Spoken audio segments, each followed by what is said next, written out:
In today's economy, every ad dollar counts. Doesn't it always? It probably always counts, but particularly today.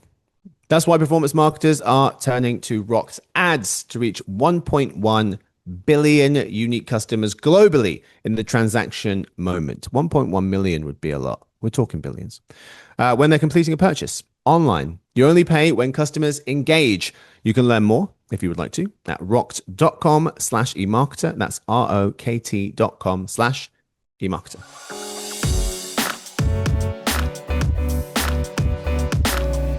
Hey gang, it's Friday, March 27th. Ethan, Marisa, and listeners, welcome to Behind the Numbers, new markets podcast made possible by Rokt. I'm Marcus. Join me for today's conversation. We have two New York-based people. One of them is our principal forecasting writer. We refer to him only as Ethan Cramer-Flood. Marcus, I'm excited to be here because we're going to be talking about YouTube, and we're going to be on YouTube. See that synergy? See how we did that? Let's see what you did. I wish you hadn't. We're also joined by analyst Marisa Jones. Welcome to the show. Hi, thank you for having me. More normal. No, I don't do normal greetings. You know this. We've noticed. Today's fact. Okay, I don't want to take anything away from this person, but I've got a bone to pick. How antibiotics were discovered/invented? Some would say accidentally. So do they deserve credit? Scottish physician and microbiologist Alexander Fleming accidentally discovered penicillin when he left a petri dish uncovered, which led to it being contaminated with mold, which he noticed killed the bacteria. He realized the mold released a substance that prevented bacteria from growing, which he named penicillin, which became the first true antibiotic. Does he deserve credit? I remember this from high school biology, or possibly from high school history. I don't know. Do you learn that in history? Do you learn that in bio? Interesting. Both. It didn't occur to me to withdraw credit. Did he? I think he deserves it. I think he still deserves it. Oh, it's like Newton and gravity.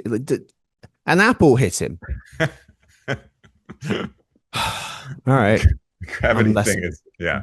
I'm saying I'm less impressed. Probably the gravity thing had occurred to other people, but the penicillin thing, that might not have occurred to anyone else ever before. It's the first person to write it down. It's a huge deal. So thank you, Mr. Fleming. I'll shut up now. Anyway, today's real topic. YouTube is the new king of all media, says research firm Moffett-Nathanson. All right, YouTube has surpassed Disney to become the world's largest media company by revenue. Notes a March Yahoo Finance article. YouTube made $62 billion in revenue last year, total revenue.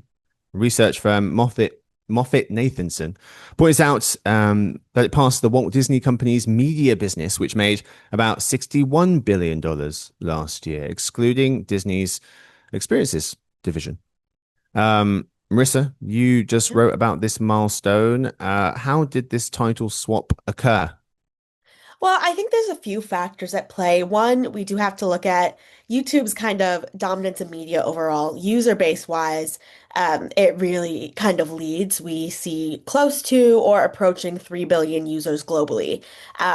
We've noted that it's so big that it surpasses or matches other entire media categories. It's bigger than all subscription OTT viewers as a whole. So people are also spending more time with YouTube than they do with platforms like Netflix, Facebook, Instagram, who are also kind of thought to be kind of giants in this digital world. Mm-hmm. I think the reason behind this massive reach it has and the scale that it has now compared with Disney is looking at the broader shift to digital that we've seen in the past years or decades even. Many of Disney's media properties still rely on linear TV and traditional content and legacy media properties. YouTube, in contrast to that, is digital first. It has been one of the biggest drivers of digital adoption. And I think there's also a point to be made that anyone can upload content on YouTube. It's great for user-generated content, but that also means it has a breadth of content that pretty much no one can match because anyone can upload anything at any time. Disney's media business in contrast to that, relies on a specific smaller number of high budget projects coming out every year. Hmm. So I think the scale of what YouTube offers naturally leads to a wider audience where you can pretty much find anything you want. Yeah. Yeah, that brings up questions of how can others compete, which we'll definitely get to. Yeah. Ethan, what does Yeah. YouTube achieving this new crown mean to you? Yeah, I mean, there is no doubt that they deserve this crown and this title if we are talking about reach and viewership, to Marissa's points, right? The numbers are absolutely indisputable. The Mhm. scale of their viewership is unlike anything the world has ever seen. And But I to mean, your the credit, you reason, wrote about this in January. yeah, You I had mean, noted that they would been they were the king of media in January in your report. A bunch of articles now, once we got kind of the data in from how YouTube did in 2025. But you've been on this train. yeah, well, but I wouldn't use the phrase king of all media. I would say king of all reach. That's for sure. I mean, well Okay. over 250 million in the US and approaching 3 billion worldwide, which are just staggering and almost incomprehensible numbers. But I mean, the reason that YouTube is beating Disney's media operation is the same reason it's beating all of Disney's peer media operations, which is that YouTube is free and the others aren't.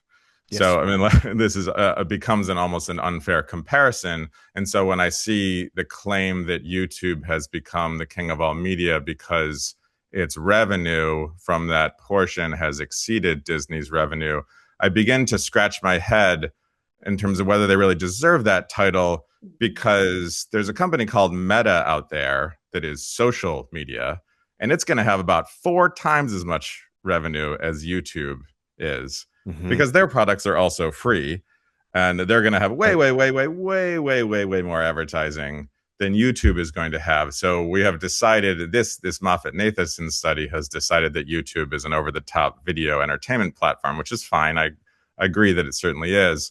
But a very large chunk of its $60 billion in revenue can be associated with its social media elements. But for some reason, we're disqualifying social media when we want to make the point that how big YouTube is. But if we include social media, it's not that big at all. And it's actually, as one of the points we're going to get to later, by that measure, YouTube's revenue is actually surprisingly low. We would have thought that it would have been higher. So there, this is a debatable point, but I will not rain on the parade in terms of YouTube's scope and scale and reach, which is absolutely staggering. Yeah, similar to me and Mr. Fleming. Ethan's not impressed. Our sister company. So yeah, it depends on the context, right? Our sister company, Business Insider, reporting YouTube made 40 billion in ad revenue in 2025, exceeding the less than 38 billion from its 4 closest competitors: Disney, Comcast, NBCU, Universal, Paramount, Skydance, and Warner Brothers Discovery. But so it's impressive. But to Ethan's point, if you compare that to Meta's revenue, it's about 4 times as little. Less impressive. There's a bunch of other milestones or markers in terms of it being the king of media. One of them, Marisa, you actually note that YouTube's the most popular media platform in the US, according to our forecasting team, based on minutes. That's the marker we used? Correct. Yes. Okay. Yeah. So billions of minutes, 11.4 billion minutes. I think second place is Meta. No, Netflix. Netflix yeah. is second with about 10 billion. And then, Facebook, about 5.5. And then I think Instagram and TikTok just behind that. Their share of TV time, given that given the reach that they have, maybe it's surprising. I don't know.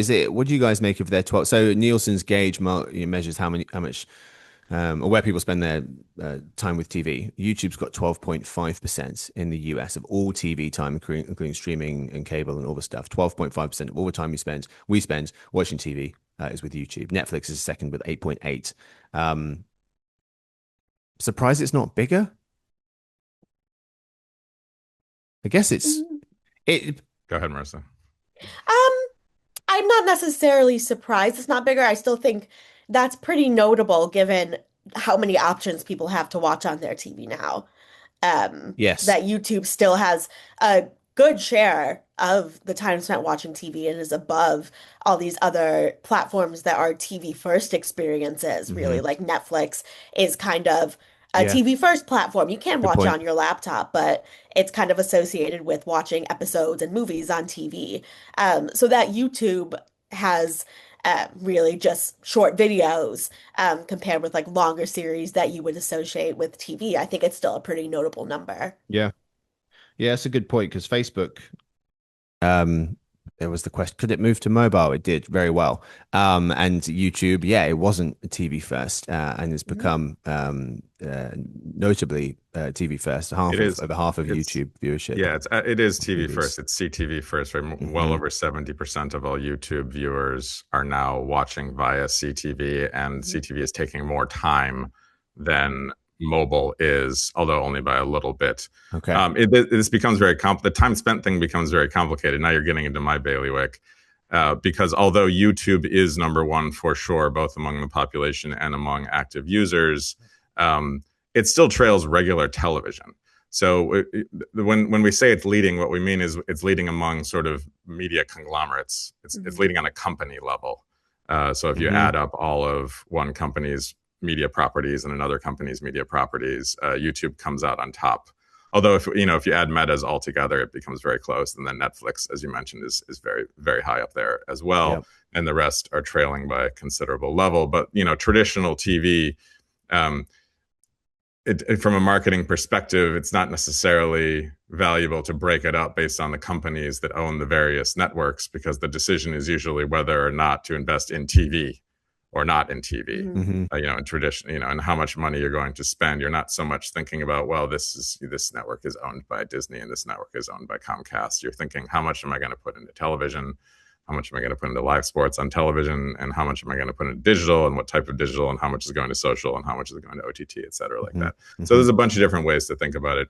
But I do agree that, YouTube, I understand. I came out hot, criticizing Moffat Nathanson for acting like YouTube is just an OTT video platform, but that is how people are treating it now, Mhm. undoubtedly.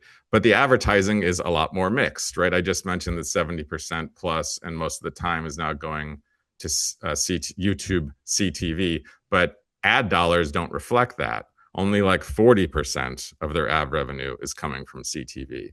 The rest is still Hmm. heavily mobile, which again is sort of how YouTube is also still social media. I mean, Mhm. if you consider what YouTube is on a mobile phone to be a stand-in for using it like social media, and if you consider watching YouTube on CTV to be a stand-in for its competitiveness with Disney and the like, then you get a real mixed picture. Most of its money is still coming from the mobile device, and think about shorts.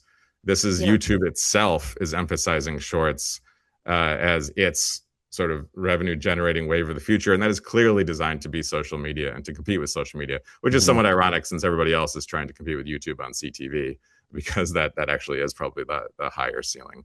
Yeah. But yeah, Mhm.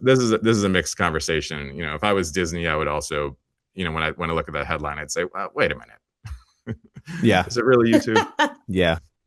Um, they it really does depend on how you look at this because in the US at that 12.5% of all TV, that's more than Disney, Paramount, Tubi, Peacock, and Warner Brothers Discovery combined. If they were all one service, people watch more YouTube on the televisions in the US.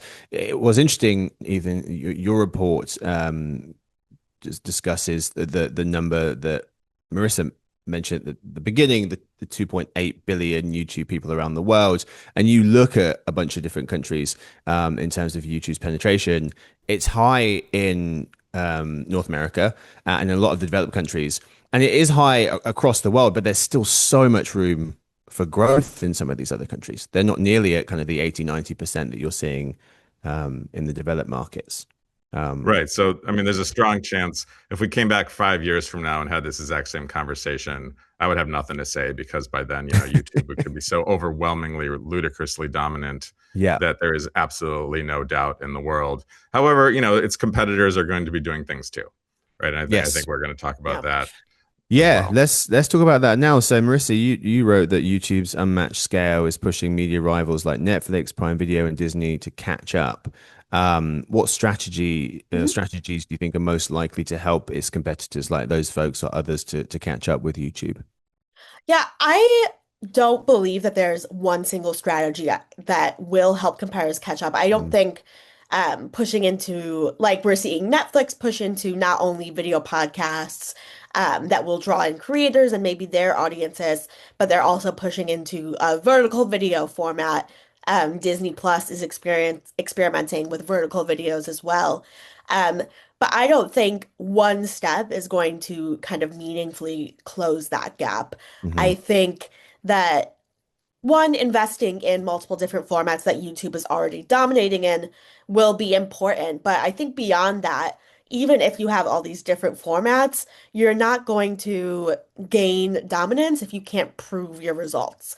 Mhm. If you're looking to attract more ad dollars, which YouTube is as well, as we've kind of touched on, but if you're looking to boost revenues through ads, you have to prove that these new initiatives drive actual results. Because if Netflix has video podcasts now, yeah, that's a cool offering. But if it doesn't do anything for brands, then why invest in that when YouTube is more established in that way with Mhm. creators? Mhm. Yeah. Also, how much is it growing the audience? I mean, the Yes. engagement, it could help, but it's kind of amazing when you look at all the different subscription businesses that YouTube's managed to build up. YouTube Premium, YouTube Music, NFL Sunday Ticket, Yep. YouTube TV. There's regular YouTube, obviously, and so yeah, they've amassed quite a following across all these Yep. different platforms. I think kind of going off that point, beyond gaining and proving results for advertisers, you have to actually offer something that's going to draw in audiences. Hmm. Because, okay, it's cool, Disney Plus, Netflix now have vertical videos, but why would I choose to watch those when I can watch TikTok or YouTube Hmm. Shorts? Hmm. It's cool that they have podcasts now, but YouTube has more podcasts, so why would I? What is meaningfully different is what they'll have to prove to really draw in audience interest. Yeah, these all these strategies, Ethan, are quite interesting because no one, at least for now, opens up Netflix to watch podcasts. You open up Netflix, you're watching other things. Oh, those podcasts, I'll try them. Similarly with vertical video, no one's opening up the Disney app to watch vertical video. You're watching something else. Oh, it's there. I'll try it. What do you make of some of these strategies from some of its competitors to try to catch up with YouTube? Futile? Yeah, it was Useful? jarring for me just recently when I opened Netflix for the first time, and on my homepage and the recommended feed there was just podcast stuff, Hmm. and some of it I recognized because of course they know me and somehow it's algorithmically connected, and they've cut this deal with Spotify, so there's my Spotify podcasts waiting for me on Netflix. But it doesn't strike me as a needle mover because that's just more content. And frankly, they're talk shows, right? Yeah. It's no longer a podcast. Hmm. Now it's just here's a section of Netflix that has talk shows and they're your Yep. favorite podcasts. And okay, sure, maybe I will click on that. I won't say that I won't click on it, but it just feels like just more content on Netflix. And that's what they need to do. They need to keep going on that. But none of these people, not Disney, Netflix, none of them are going to really actually compete, or they're never really going to compete with YouTube on total viewership and reach unless they do something radical like dramatically lower their prices or become free. I mean, that's Hmm. just Mhm. not going to happen. And Hmm. and I don't think that's the goal. So I don't think anyone is sitting around at any of these companies saying we need to have as many viewers as YouTube, because obviously why would that ever happen when you have to pay for one and you don't have to pay for the other, which again goes back to the real competitor on that side is Instagram and Facebook and TikTok. But let's say they're not necessarily competing for raw viewership and raw reach. They're instead, as Marisa was saying, they're competing for ad dollars. They're competing for becoming the most attractive option for marketers. And in many ways, YouTube's competitors are already succeeding, which gets back to the other point about why YouTube isn't actually bigger. Its ad business is not growing all that fast compared to basically everyone else we've mentioned, right? So Netflix already is doing something right. Netflix's ad revenue is growing much, much quicker than YouTube's. Disney Plus's ad revenue is growing much quicker than YouTube's. Of course, they're far behind. They have a long way to go. But all of the social media platforms are also growing more quickly than YouTube. Basically, every major digital ad revenue generator platform in the world is growing more quickly than YouTube. So Mhm. they're already all doing something right, Hmm. because they are drawing more stuff. Now, YouTube is not doing badly. I don't want anyone to think that that's what I'm saying. They're still growing, 10, 15% revenue per year, but that's trailing most of their major competitors. So that dynamic does. I mean, if I was a YouTube competitor, I'd say, well, we already are on the right track. I was trying to think of, there's so much positive to say about YouTube, especially in this moment with these milestones. Another one I was reading about is the market value. Alex Weprin of the Hollywood Reporter noting MoffettNathanson valued YouTube at between 500 to 560 billion. That's way ahead traditional media companies, and the closest is Netflix at around 400 with market cap. So there's so many ways. Even if you look at our forecast across, penetration, like what do people in America use, what kind of media properties, YouTube is way out in front. Netflix at kind of 75%. Netflix a distant second in 62, Facebook, Instagram, and you keep going back quite quickly. So I was trying to think, what things are they not doing so well? What could trip them up? One of them, Ethan, I don't dispute that valuation at all. I don't know where he came up with that number, but certainly on pure sort of market cap, if YouTube was an independent company, which it isn't, but if it was, sure. Just because that reach, right? The potential monetization is just staggering. Yeah. And the fact that they haven't quite crack the code is what is sort of mysterious, or the challenge for the leadership there, because they should be generating so much more than they have. And I think maybe even all of us as YouTube viewers have experienced the suboptimal nature of some of that ad experience on YouTube, right? It cuts in, it's a pain in the butt, everybody hates it. You're watching a video and someone's in the middle of a sentence and suddenly there's an ad, right? They're about to deliver a line of a joke and suddenly there's an ad. You're in action sequence and suddenly there's an ad, right? They haven't figured it out in the way that Amazon has figured it out. Obviously, they haven't figured it out in the way that Meta has figured it out. But if you're just doing a raw valuation, you look at 3 billion viewers and you say, well, maybe in the future they will figure it out. Yeah. And this will become as fluid an ad environment as its competitors. Well, yeah, I mean, the potential is gargantuan. Yeah, so, sleeping giant, kind of like WhatsApp. There's such a huge amount of people using it. If you can figure out the monetization piece and turn those taps on. And if you want one more positive to say, it's also their subscription business. I think it's probably done even better than people thought it was going to do. Yes. That's a huge, I don't know, I can't remember exactly, maybe Marisa can remember. I can't remember exactly what percentage of that 60 billion, but a surprisingly large percentage of it is people paying for YouTube, I think they Premium. said 20, so of the 60, I think it's 20 of the 40. 20 is subscription, 40 ad. Yeah, so that's a whole lot right then. So YouTube TV we know about here, that's doing better probably than a lot of people thought, but then especially I think just subscribing to YouTube Premium, and people are really into it, and that's probably to get rid of the ads, frankly. Yeah. But still, they're doing well. MoffettNathanson was saying that the YouTube TV service, about 10 million subscribers, that could soon overtake pay TV leaders Charter and Comcast. So it's not nothing by any stretch.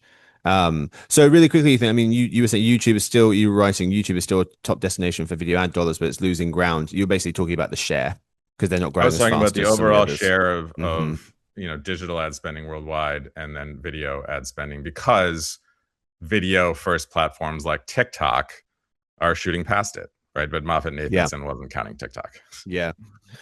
Marisa, anything from you in terms of what could trip them up? They're so big. Once a company gets this big, you start thinking maybe antitrust, or it doesn't seem like a competitor is going to knock them off the perch. Anything you're paying attention to in terms of potential struggles for YouTube down the road?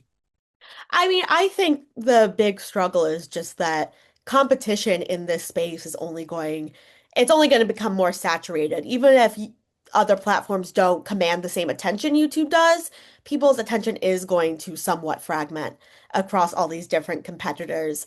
YouTube replicas, as people like, or companies like Netflix are doing, looking to kind of mimic YouTube's offerings. It might not be as successful, but that is still a portion of people who might say, oh, I'm just going to spend my time on Netflix. I already pay for it.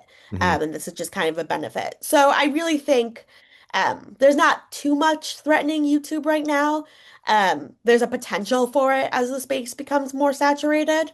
But I do think it's going to kind of hold this position for the foreseeable future. One risk is if they get classified as social media by legal institutions around the world, and then are subject to childhood bans or teen controls or blah, blah, blah, blah, whatever is going to happen, whatever is happening to the pure play social media companies. Yes. That's a risk. I feel like they're going to dodge that, but that's definitely a risk. I think so too. Yeah. Yeah, officially and unofficially in the courts, real courts, and the court of public opinion. If they're, social media to Right. to the courts, they're going to say, all right, now young people can't use them for a certain age, and whereas if just in the public, if people are saying, oh, because people starting to get a bit of a bad taste in the mouth about social media and how much time they're spending on these platforms, et cetera, and they've been able to disguise or dress up as we're video. Actually, don't put us over there with those guys. We're educational. Yeah, Kids use us for education. We have YouTube Kids. Yeah, That's true. exactly. That's true. How long can that last? We'll see. That's what we have time for this episode. Thank you so much to my guests for today. Thank you to Ethan. Thanks for having me. And of course, and to Marisa. Thank you. It's always a pleasure. Yes, indeed. Thanks to the whole production crew. We've got Danny and Luigi helping out with this one. Thank you to you guys. And to everyone for listening to Behind the Numbers eMarketer podcast made possible by Rokt. We'll be back on Monday. Of course, happiest of weekends.